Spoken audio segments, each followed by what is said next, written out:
स्वर्गवासी कवडूजी पाटील लांजेवार विद्यालय भिवखिडकी येथे आयोजित 2 दिवसीय वार्षिक स्नेहसंमेलनाची आज मोठ्या उत्साहात आणि जल्लोषात सुरुवात झाली।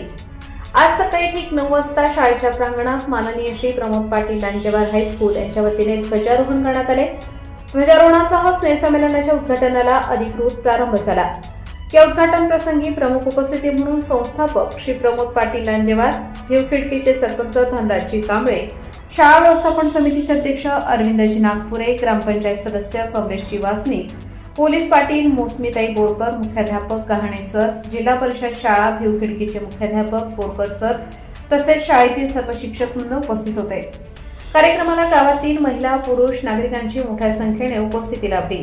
विद्यार्थ्यांच्या कला, गुण व आत्मविश्वासाला वाव देणारे विविध सांस्कृतिक कार्यक्रम स्नेहसंमेलनात सादर करण्यात येणार असून संपूर्ण गावात उत्साहाचे वातावरण निर्माण झाले आहे। शिक्षणाबरोबरच संस्कार, संस्कृती व व्यक्तिमत्व विकासासाठी स्नेहसंमेलन महत्त्वाची भूमिका बजावते असे मत मान्यवरांनी व्यक्त केले। 2 दिवस चालणाऱ्या या स्नेहसंमेलनामुळे भिवखिडकी गावात आनंद, उत्साह आणि शैक्षणिक चैतन्य पसरले आहे। आकाश नंदा गवळी, गोंदिया, भंडारा जिल्हा प्रमुख।